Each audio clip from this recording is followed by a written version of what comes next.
The issue in hiring foreign workers or local workers is the need to carefully consider and recognize the unique characteristics of each worker. Employers need to address issues such as employees' wages, commitment, and more. There may be some aspect of prejudice against foreign employees that make it more acceptable than discrimination based on race or gender. Low-skilled immigrants from developing countries are often reluctant to take on dirty, risky, and tough jobs. There needs to be a definite position on how low-skilled immigrant workers fit into the story of the national economy. Labor migration includes skill movement from one country to another in addition to semi-skilled and unskilled individuals. Poorly developed and inconsistently applied foreign future employee management regulation would only impede effort to gradually reduce our nation's reliance on foreign labor. Overall, the factors indicating self-reported physical demand, job stress and control, social support, ability to adjust workplace accessibility, and the safety and the security of workers have the most consistent evidence. We currently deal with the phenomenon of hiring foreign labor to stabilize the current economy. In addition, this phenomenon happens everywhere in the world, including Malaysia. This situation is not new in Malaysia because it has been going on for a while, and every workplace must have both foreign and local employees. However, recruiting foreign or local labor is fraught with a number of difficulties and concerns across all employment sectors. Firstly, about commitment. As the word monochronic implies, this concept views time as linear, sequential, and segmented. And for polychronic cultures, time is less tangible. The working aspect of a job vary depending on whether a person is monochronic or polychronic in terms of their understanding of time.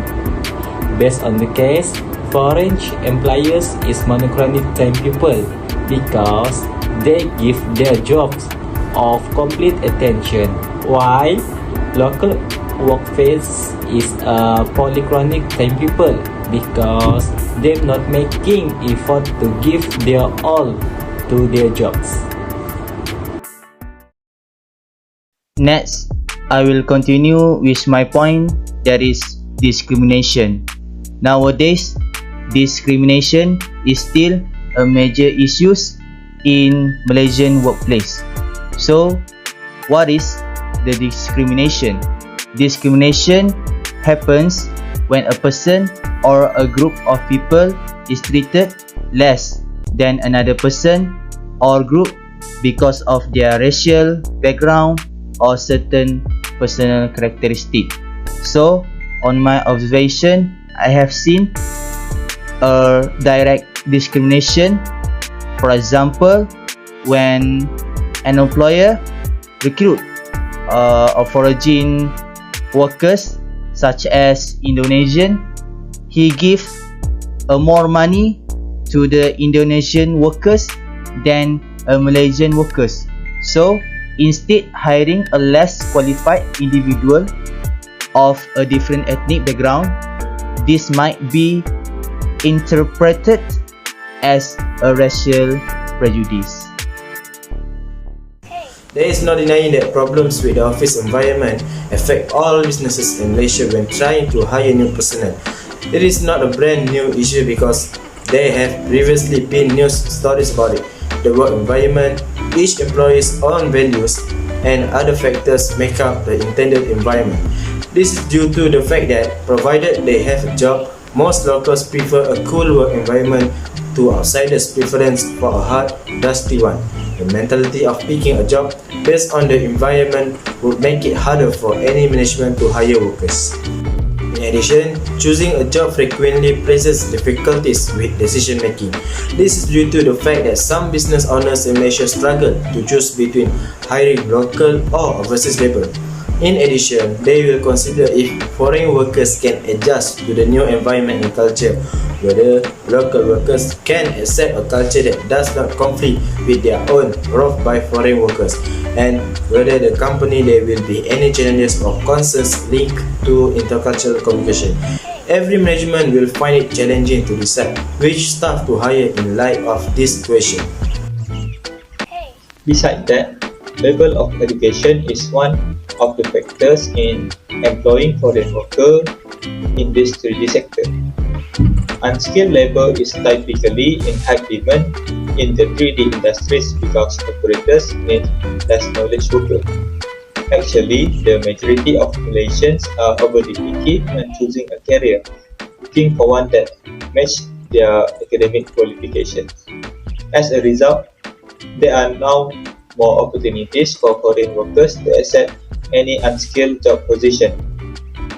The rapid rise of 3D industries has provided employment prospects that call for workers with lower levels of education due to the large number of highly educated citizens in Malaysia who now opt to work in positions that match their academic credentials, where there would be a rise in the demand for low-skilled overseas labor. In the conclusion, the issues of commitment, salary, attitude towards choosing a job, and the level of education are the main factor employers hire foreign workers to work in the 3D sector. Actually, there are still some parties who do not agree with the actions taken by the employers because they tend to employ foreign workers compared to local workers in 3D employment sector.